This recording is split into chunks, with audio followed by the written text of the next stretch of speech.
পাগলী এয়া এক চৰিত্ৰৰ নাম। ধেমাজিৰ ৰিমঝিম ফিল্মছৰ বেনাৰত নিৰ্মাণ হ'বলগীয়া এক নতুন অসমীয়া চলচ্চিত্ৰ পাগলী। এয়েহে আজি ৰিমঝিম ফিল্মছ প্ৰডাকশ্যনে সুদূৰ ধেমাজিৰ পৰা গুৱাহাটীৰ প্ৰেছ ক্লাবত আনুষ্ঠানিকভাৱে এই নিৰ্মাণ হ'বলগীয়া নতুন ভুল ছবিখনৰ শুভ মুহূৰ্ত কৰা হয়। ছবিখন শুভ মুহূৰ্ত সম্পূৰ্ণ কৰে সংগীত শিল্পী মানস ৰবিনে। এই নতুন ছবিখনৰ কাহিনী, চিত্ৰনাট্য আৰু পৰিচালনা কৰিব ৰূপজ্যোতি বৰাই। এই ছবিখন প্ৰযোজনা কৰিছে ধেমাজিৰ বিশিষ্ট ব্যক্তি প্ৰেমা দত্ত আৰু বিশ্বেশ্বৰ দত্তই। প্ৰযোজনা উদয় গগৈৰ। এই ছবিখনত অৰুণাচল প্ৰদেশ, ধেমাজি, শ্বিলং আদি মনোমোহা লোকেশ্যনত দৃশ্যগ্ৰহণ কৰা হ'ব। এই ছবিখনত এটা আইটেম ছঙো দিয়া হৈছে। ইয়াত অভিনয় কৰিব মুম্বাইৰ ছুপাৰ মডেল আশা দীৰশিপাই। ছবিখনত মুঠ 4টা গীতৰ সংগীত স্বৰূপ দত্তৰ, কণ্ঠদান কৰিব জুবিন গাৰ্গসহ একাধিক জনপ্ৰিয় কণ্ঠশিল্পীয়ে।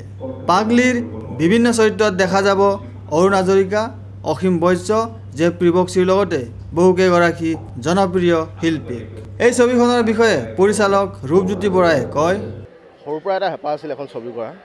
আজি আহি অন্তিম পৰ্যায়ত উপনীত হৈছেহি। এই চিনেমাখনৰ মুহূৰ্তত ধেমাজিৰ ৰিমঝিম ফিল্মছৰ বেনাৰত ছবিখনৰ প্ৰযোজনা কৰিছে প্ৰেম দত্ত আৰু বিশ্বেশ্বৰ দত্তই। তাৰ লগৰ আৰু সহ প্ৰযোজনা হিচাপে থাকিব মোৰ লগৰে উদয় গগৈ। ছবিখনৰ কাহিনী, চিত্ৰনাট্য, সংলাপ মোৰে। ছবিখনৰ নাম দিছোঁ মই পাগলী। ছবিখনত অভিনয় কৰিব অৰুণ হাজৰিকা, অসীম বৈশ্য, জেফ্ৰী বক্সি, সিদ্ধান্ত আৰু এজনী নতুন ছোৱালী, যাক আমি পাগলী হিচাপে লঞ্চ কৰিম।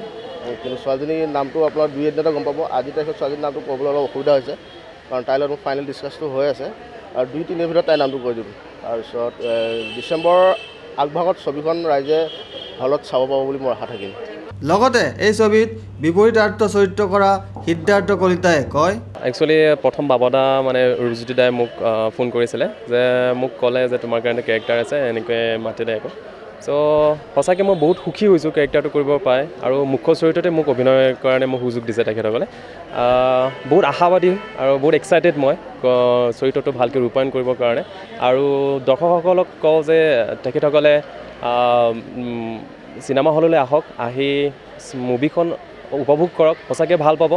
আৰু এই ছবিখনক লৈ উৎফুল্লিত হৈ অসমৰ জনসাধাৰণক আমন্ত্ৰণ কৰি জেফ্ৰী বক্সিয়ে কয়, ছবিখন একচুৱেলি প্ৰথমে মই ক'ম বাবা মানে ৰূপজ্যোতি পৰিচালক, সি মোৰ খুব ভাল লগৰ হয়।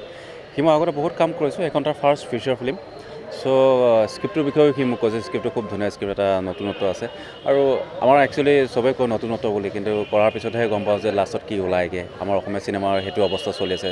চ' বাবাই আছে, সিও নতুন মানুহ, য়ং জেনেৰেশ্যন, য়ং থিংকিং লৈ আহিছে। যদি ভাল হয়, তাৰ ট্ৰিটমেণ্ট ভাল হয়, ডেফিনেটলি ভাল লাগিব। আৰু মোৰ যিটো কেৰেক্টাৰ, সেইটো চেলেঞ্জিং কেৰেক্টাৰ, কৰি ভাল লাগিব। আৰু বহুত বছৰ মূৰত তাৰ লগত কাম কৰিম, ডেফিনেটলি ভালেই লাগিব। আৰু আশা থাকিলে সি যাতে কামটো ভালদৰে কৰে আৰু অসমৰ ৰাইজে যাতে আঁকোৱালি লয়। Video' journalist Sushanta Das, Sentinel News, Guwahati.